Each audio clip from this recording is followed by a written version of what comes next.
Side ops list updated.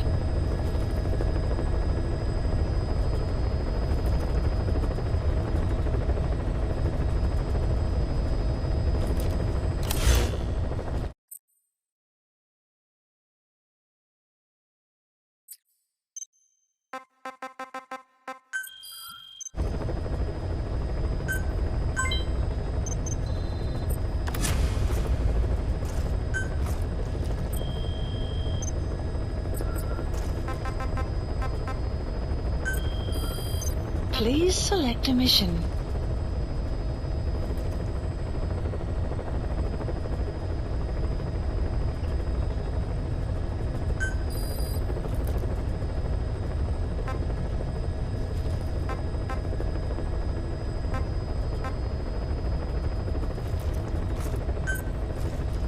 Unit dispatched.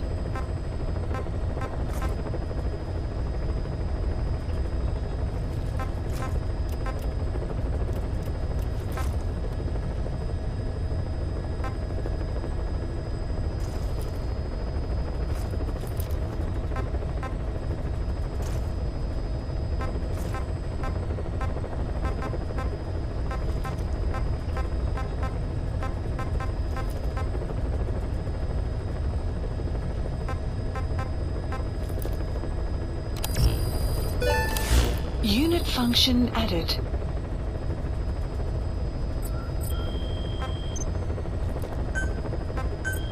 Please specify a project.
The Soviets have indicated they are not participating in the Los Angeles Olympics, primarily because the United States has made no attempt to guarantee the safety of the Soviet Union's athletes. The United States is increasingly demonstrating the belief that the issue has nothing to do with its preparations, and in fact this is retaliation for the Western nations' boycott of the previous Moscow Olympics. That concludes today's news. That's quite some news. The Soviet Union not attending the LA Olympics? Yeah. Andropov's death has changed some things. They're calling it revenge for the Western boycott of the Moscow Olympics. Countries boycotted the Moscow Olympics? Yes. In protest of the Soviet Union's invasion of Afghanistan. Over 50 countries were absent. It's too bad I didn't get to see Yamashita's judo. When the 40th Army crossed the Amu River 4 years ago, détente went right out the window. The U.S. Congress chose not to ratify SALT II. And Reagan's hardline politics won in the presidency in a landslide. According to him, the Soviet Union's an evil empire. A second Cold War. And there's been no end to regional conflicts and civil wars. Lebanon, the Falklands, Grenada, Iran, Iraq. The story never changes. Egypt and Israel did sign a peace treaty. But then the driving force on the Egyptian side, President Sadat, was assassinated afterward. Apparently, his actions were considered a betrayal of his fellow Arabs. Islamic extremists? Yes. Fundamentalist extremists have been responsible for some bold acts of terrorism in recent years. We've had extremist students in Iran take U.S. embassy workers hostage, and suicide bombings in Lebanon. Over 300 foreign soldiers stationed there have been killed. But countries have yet to develop an effective means of dealing with terrorism. Afraid of losing their own men, they've pulled their forces out, handing private forces a golden opportunity. Private forces. Small armies with no national affiliation, working for the highest bidder. That's right, they got the idea from you. After Mother Base went down, they began spreading to meet the soaring demand. Miller's organization is just one of many PFs now. The entire world is after you. But at the same time, it needs you too. Miller told me about what happened in the Caribbean 9 years ago. You do remember Miller. You'd formed a private army with him. An army with no allegiance to a nation. I remember, but... I see. You're not sure what's fact and what's a fantasy caused by the coma. It's still all a mess, huh? All I can do is tell you the facts as they were told to me. I've gone easy on you up until now. But this is where the hard stuff begins. 1974, the year before you entered your coma. You were in Colombia, operating with a small unit of men, basically mercenaries. Miller was among them. Miller was trying to find a way to turn his and your talents into a line of work. He was looking to start a business where you would fight on behalf of others around the world, those who needed military force. But the reality was, at that time, you didn't have enough gear to equip your own men. Then Miller came across this client. It was a huge job he was offering, but you had a shot at pulling it off. You accepted it and headed into Costa Rica. The client even threw in an offshore facility in the Caribbean. The Mother Base, that would be your new base of operations. Miller sure did have a head for business. As your mission went on, your unit grew and grew. More weapons, more money. Before you knew it, you were commanding 300 men. As the organization got bigger, your military powers swelled to match. It got so the international community couldn't afford to ignore you. You were just too damn successful for your own good. Clouds approaching. You, your men, had worn out your welcome. Everyone was out for you. East, West, First World, Third. It was only a matter of time before someone took you down. And that was XOF. Officially, they're an anti-terror unit under the CIA.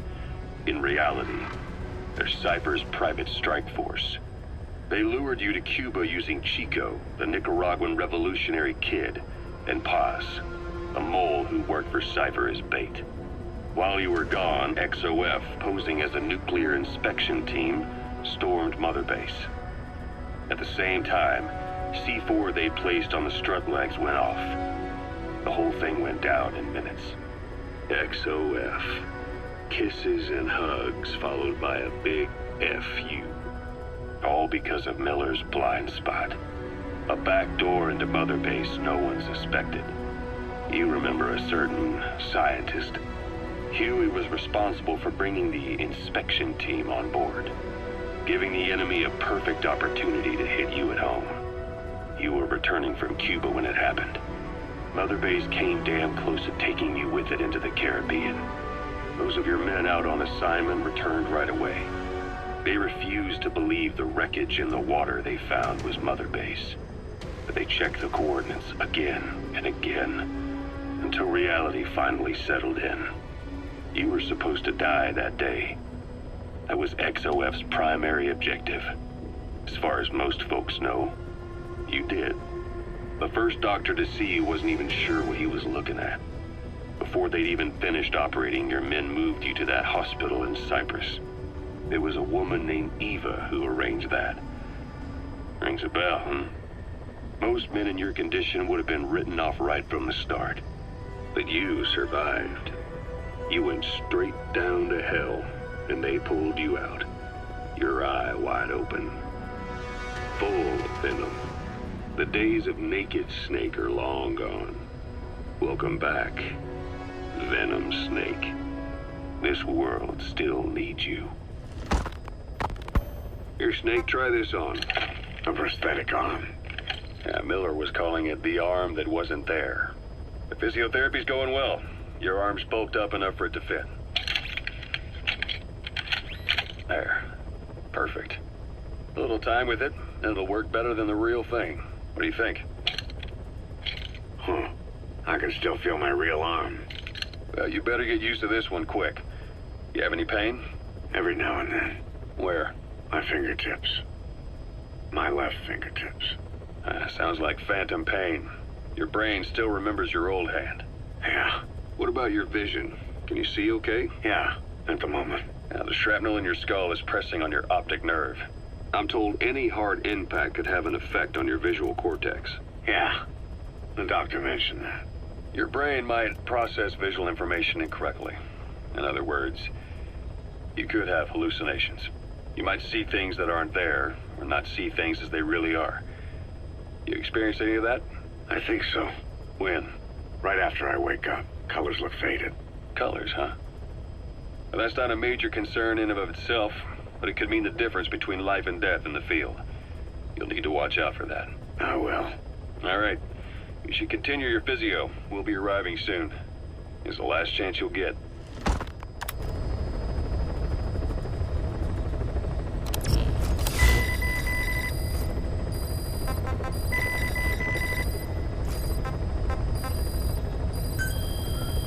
Please select a mission.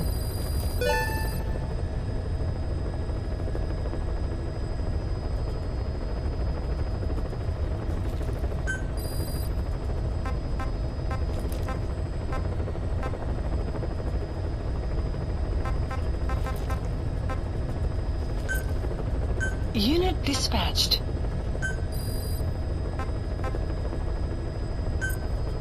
Unit dispatched.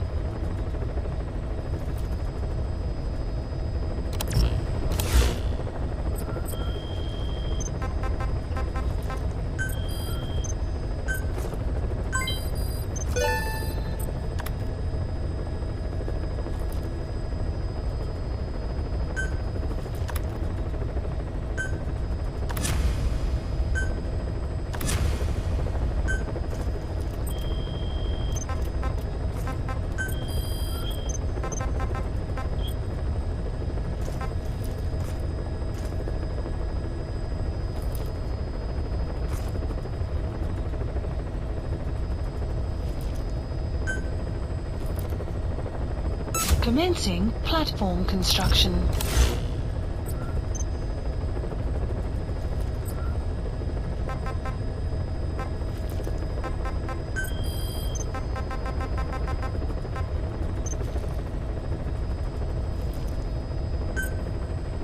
Please select a landing zone.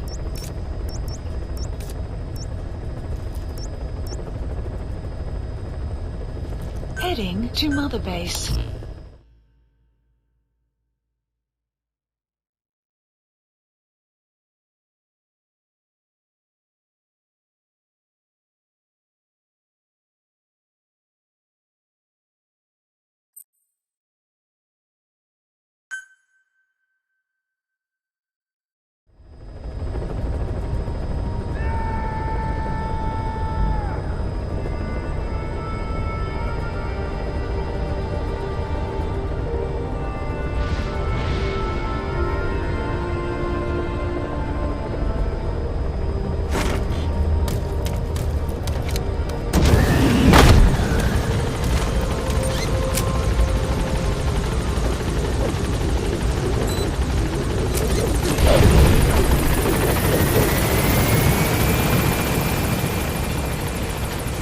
Boss, welcome home.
Quiet's being held in a cell on the medical platform. She slipped out on more than one occasion, but she always comes back on her own. Maybe out of loyalty to you.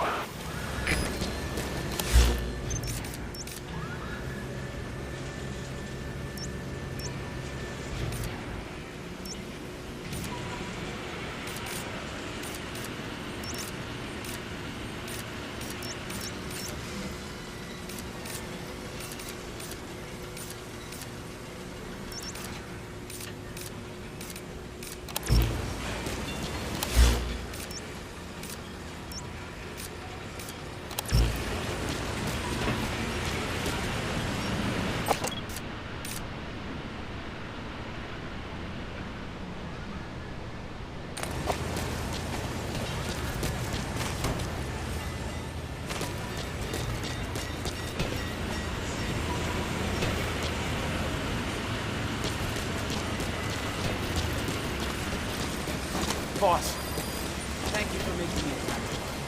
I look forward to serving under you.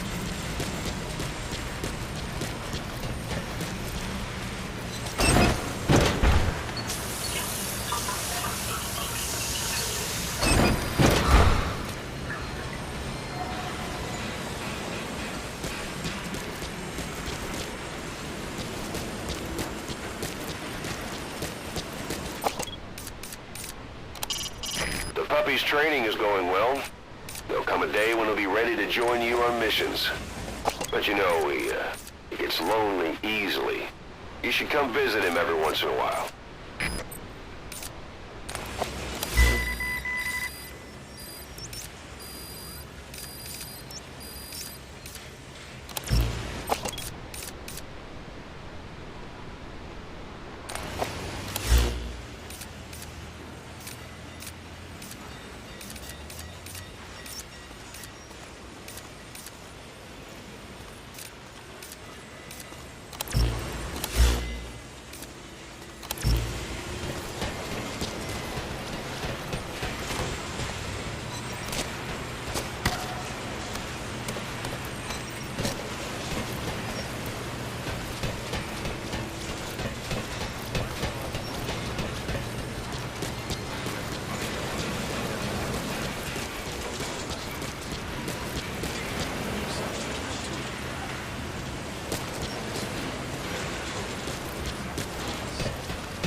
Please select a mission.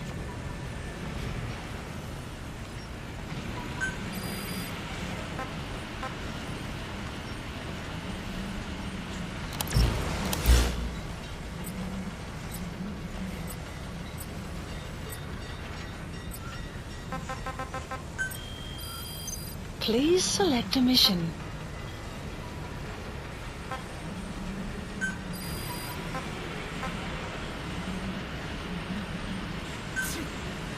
Unit dispatched.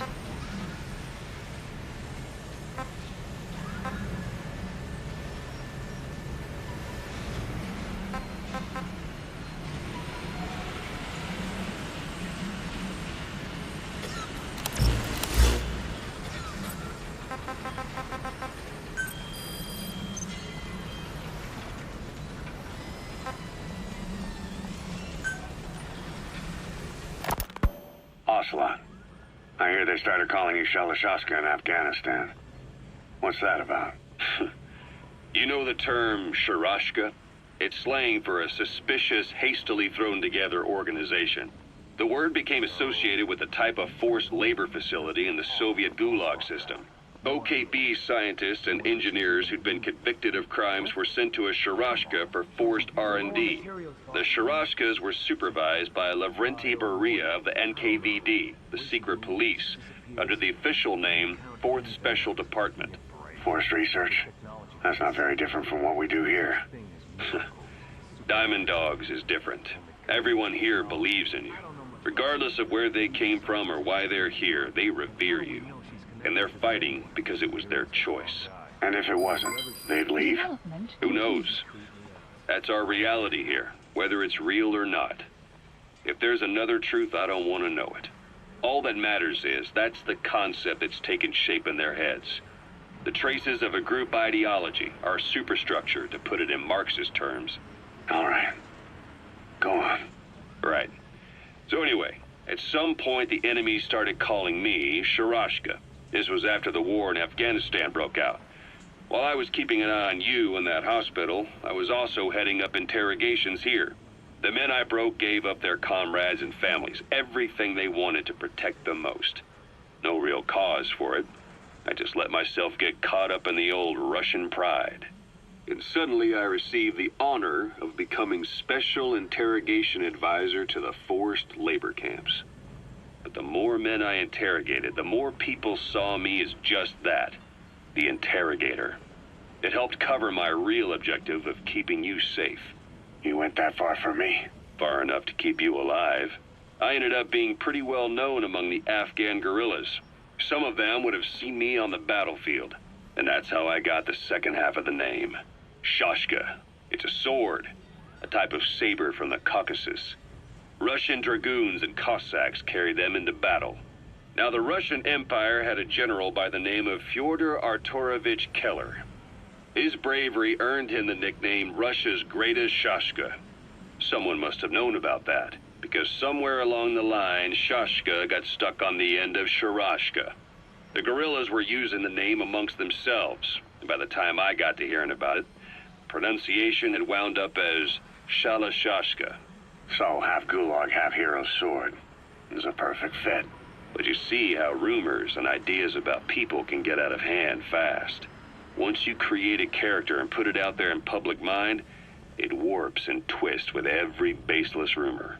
And before you know it, all people see are phantoms. In my case, it works out just fine. I'm plenty used to working under aliases. The weather will clear shortly.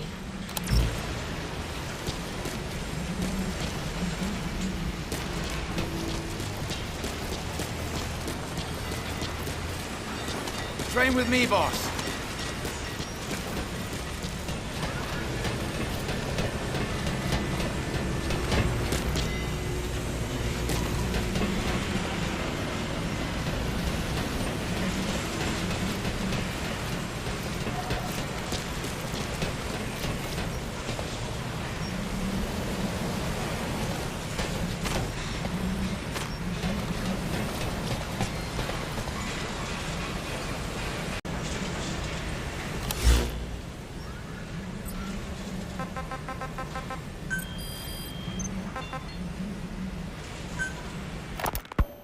So SALT II still hasn't gone into effect.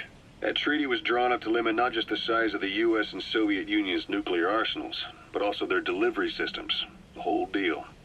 Just when we thought all those years of negotiations had paid off, somebody decides to invade Afghanistan. The timing couldn't have been worse. The president was in the middle of the SALT II talks back then. You mean while you were busy trying to stop Peace Walker? I heard. President Ford was meeting with the General Secretary in Vladivostok. In his absence, the political brass in America detected what they didn't realize was false nuclear launch data from Peace Walker, and were on the verge of ordering a retaliatory nuclear strike. Coleman's big idea? Humans are incapable of destroying themselves. Turns out he never knew what humans are capable of. If that AI, the boss, hadn't found a way to stop the fake data transmission, they probably would have gone ahead with the launch. Deterrence was revealed as the pipe dream it was. All thanks to you. And her. The U.S.-Soviet talks looked set to fall through. What happened in Nicaragua no doubt helped trigger a change of heart. But in the end... The times define the politics. When you've grabbed their tail, they turn and bite your hand. I first met you 20 years ago now. The place was Selenoyarsk in the Soviet Union. We were enemies. I was with the GRU. You were still fighting for America. 1964. Operation Snake Eater.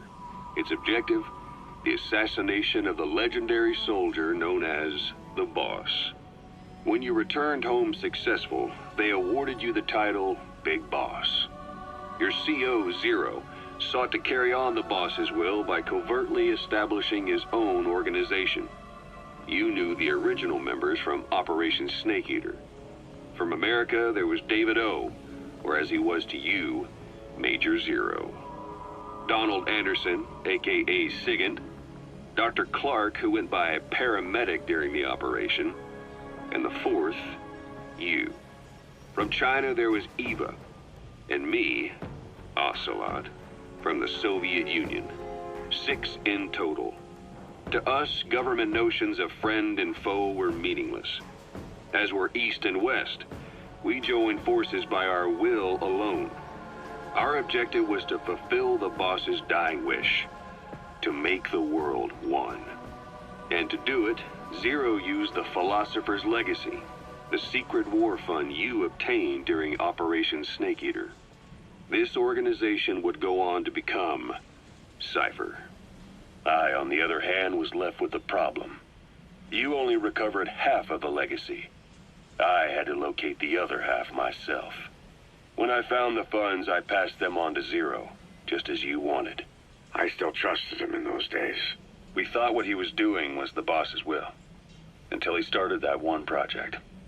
Les enfants terribles, Zero called in. You parted ways, as did Eva, leaving only Anderson and Clark still with him. I maintained limited contact, although truth be told, we were just keeping tabs on one another. The reason was always you. After you returned to the Army and created Foxhound, you left America. For a time, even I'd lost track of you. I'd imagine Zero did too. You always were the best when it came to hide and seek.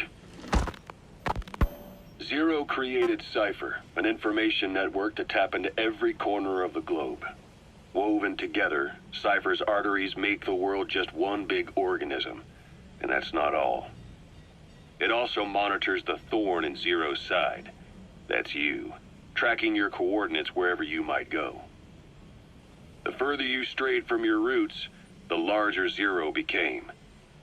It's as if he was trying to close the gap between you. But before long, he disappeared from public life.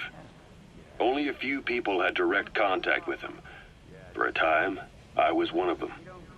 Then a year after you fell into your coma, he slipped out of sight entirely.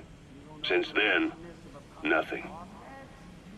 No photos, no recordings, not even a reliable rumor as to his whereabouts.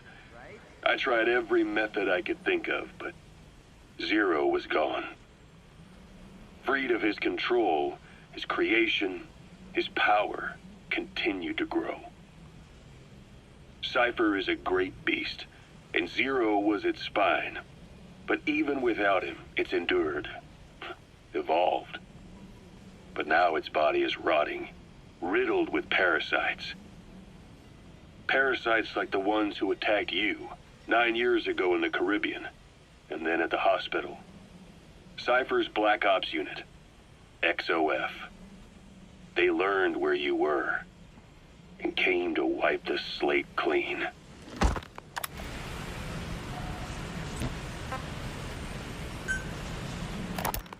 Christmas Eve, 1979.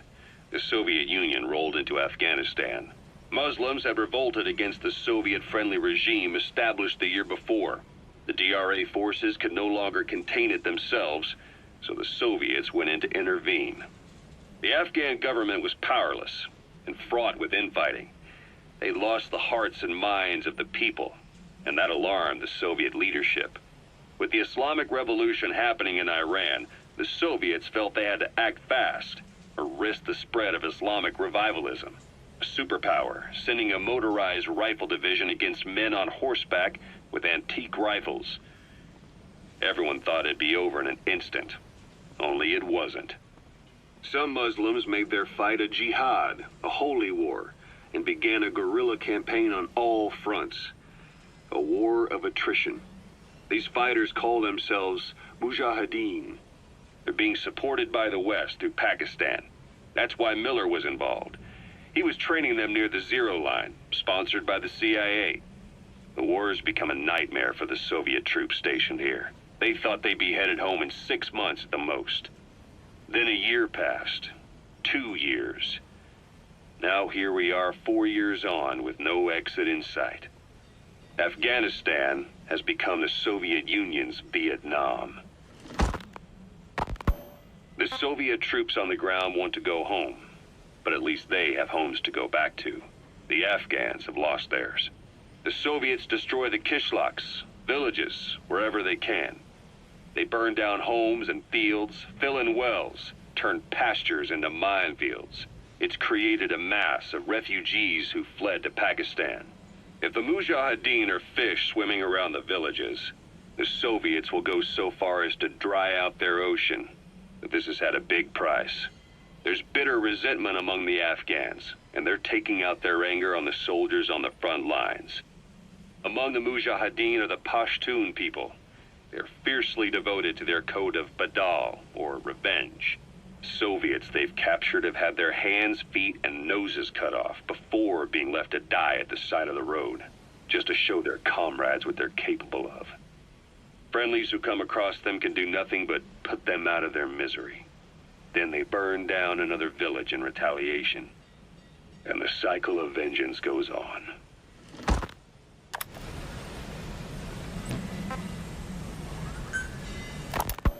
This war, the Kremlin never expected to have this much trouble against the Mujahideen. Afghanistan is a tribal society. Tradition demands that its people stand up to any outsiders who set foot on their land. With the honor of their people at stake, they have everything to fight for. No matter how hard the Soviets hit them, they continue to appear out of nowhere, striking back, then vanishing again. But there's one thing even the Mujahideen fear. Every last one of them. The Soviet gunships. They're highly maneuverable and equipped with massive firepower. Plus, the underside of the fuselage is heavily armored. The Mujahideen can barely scratch them with their small arms. Anyone who hangs around gets mowed down by the gunship's heavy machine guns. This new honeybee weapon that was given to the Hamid fighters, it's no doubt something to help them strike back against the gunships, which makes it a weapon that could change the course of the war. Those guerrilla fighters known as Mujahideen don't actually belong to a single organization. Afghanistan is a multi-ethnic country. You've got the Pashtuns, the Tajiks, Uzbeks, Hazaras, and each of them is split into their own tribes, large and small. Each ethnicity has several rebel organizations that their various tribes gather under. They're united under the banner of jihad, but that doesn't mean they work like a single standing army. Just look at the area around Smasy Fort. A lot of Tajiks used to live there, but they fled after the Soviets started their Scorched Earth campaign. With the area uninhabited, the Hamid fighters, who are Pashtun, decided to move in. The Hamids are based out of the city of Peshawar. We passed through it on the western edge of Pakistan. The Pashtun people have long lived in Afghanistan and western Pakistan. They used to travel back and forth frequently. Then Britain went and established the border that still stands today. The Hamid fighters get generous support from the Pakistani government. The government wants to use them to secure influence over Afghanistan. Their liaison with the Hamids is Inter-Services Intelligence, and behind the ISI, you have the CIA. That's probably how the honeybee ended up in the hands of the Hamid men.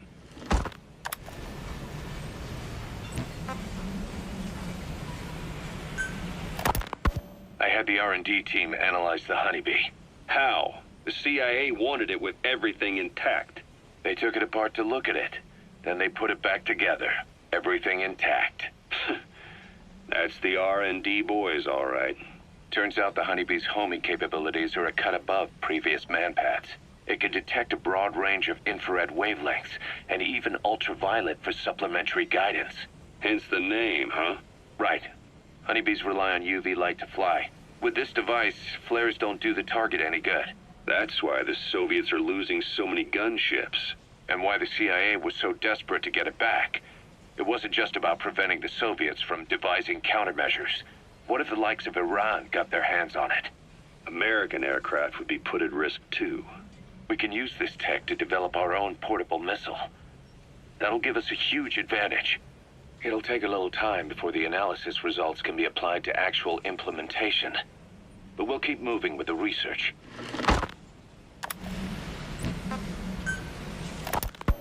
Kaz, what about the unit that attacked us in the mist?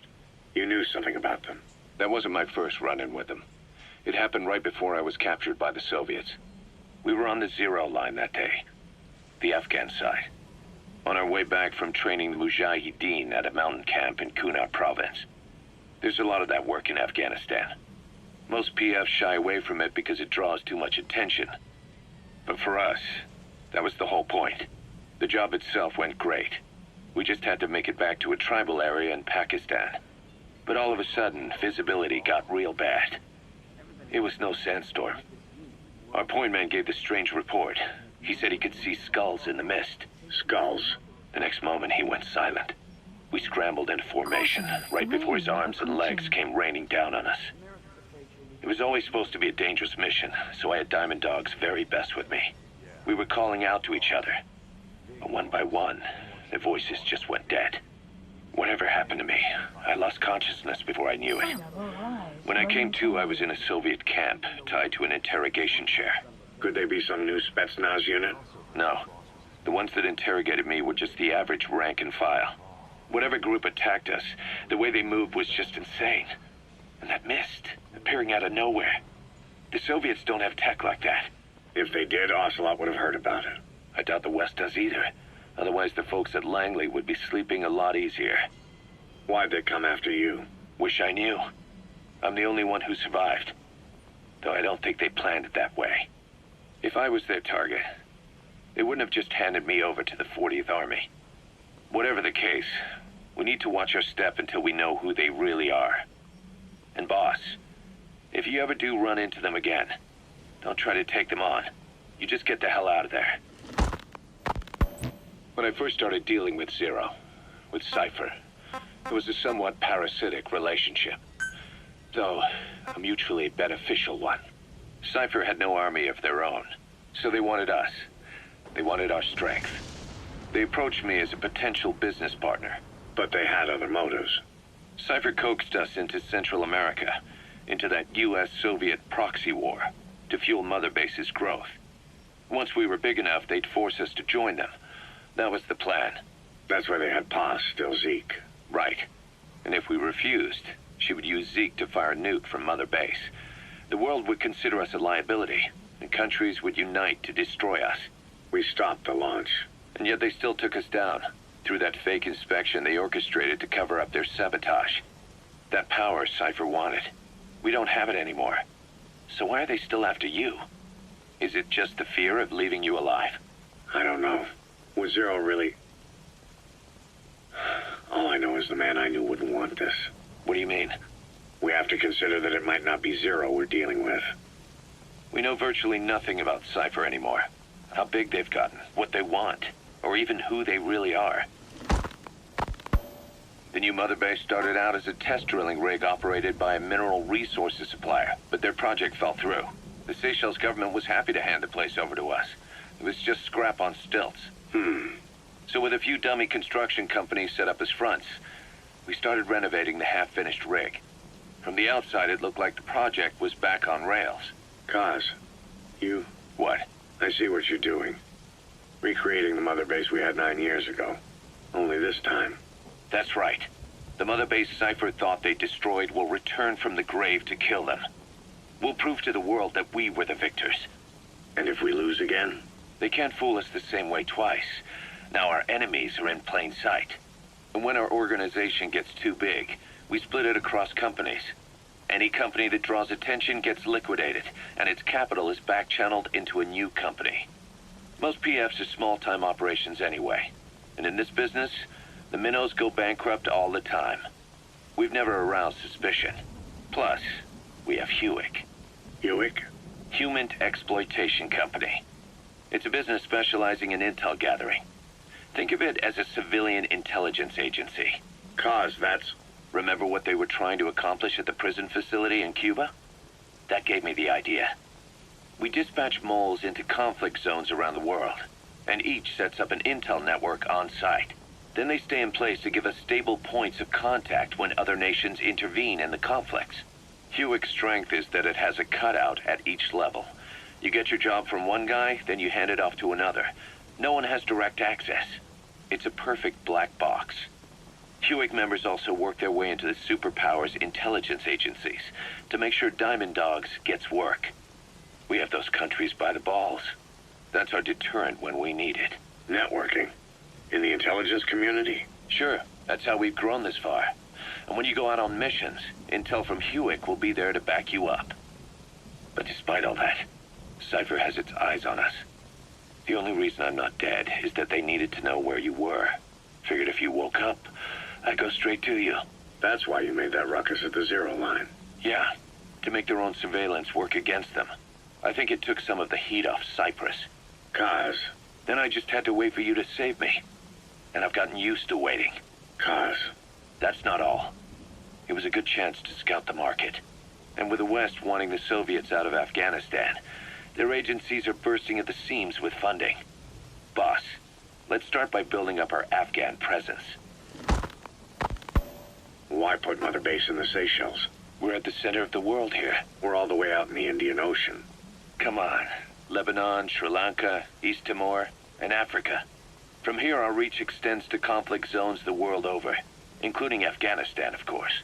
So it's prime real estate for a mercenary. Exactly. Latin America isn't as close as I'd like, but we have Amanda and her people to help in that department. And besides, the Seychelles government owes us a favor. Owes us? The Seychelles has strong ties to the east, which the West wanted to shake up. It came to a head 3 years ago in an attempted coup. It was a force of South African mercenaries with U.S. backing behind the scenes. They were only platoon size, but South Africa is home to some heavy PFs, too much for the Seychelles to handle. In the end, they accepted help from the Tanzanian army and quelled the coup. We set up the deal and handled on-site tactical instruction. That led to some training work for the Seychelles military. And when we put down a mutiny within their forces, well, we made a lot of people happy. They don't pay us. They just let us have a piece of their offshore territory on the promise we'll come running if something else happens. So we're bodyguards, too. It's a good setup. We can only take Mother Base so far here. We'll have to find somewhere else when this place starts getting big. Aren't you being a little hasty? Nothing hasty about it. You're back with us now. So, Kaz, the ship that took us from Cyprus, it used to be a whaler. Yeah, a Japanese vessel. How was the voyage? It was... stimulating. Well, she was part of a whaling fleet up until a few years ago. Her displacement isn't anything to write home about, but she can really move. She still had plenty of life left in her, but then the work dried up. Global opposition to whaling has been mounting for years. Is that right? The push to ban it has been gaining traction for a little over a decade. Individual species came under protection as the years went on.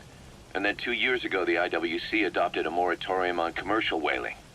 Several countries, including Japan, fought it to the bitter end. But eventually, most whaling companies had no choice but to throw in the towel. You ever tried whale snake? Can't say that I have. When I was a kid in Japan, practically everybody ate it. That good, huh? The country was poor in those days, and whale was cheap. International opinions changed since then. In any case, that's why we were able to get a bargain price on the ship. Of course, we did end up spending 5 times the purchase price in modifications. We had to really work to fit in all the ESM and communications gear while keeping the whaler look intact. Right now, she's going around conducting SIGINT missions. In the future, we plan to use her as a communications relay base between you and Mother Base, and also as a chopper resupply vessel. Diamond Dogs. The word diamond originally comes from the Greek adamas. It means indomitable, unyielding. Other words for the stones often mean eternal bond, fortitude, or purity. The same is true of the Star of Bethlehem flowers you laid on the boss's grave. They represent innocence, as well as chastity. yielding to no man while maintaining one's virtue.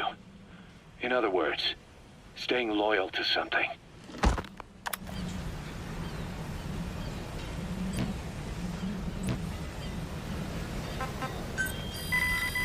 Please select a mission.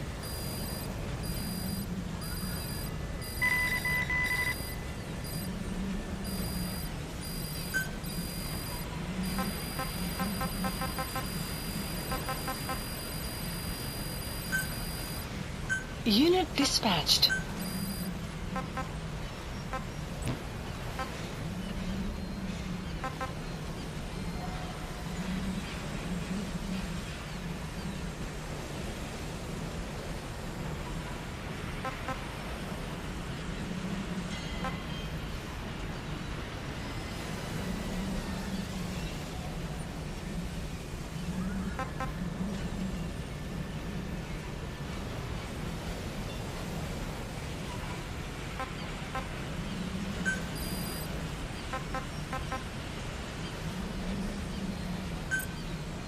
Unit dispatched.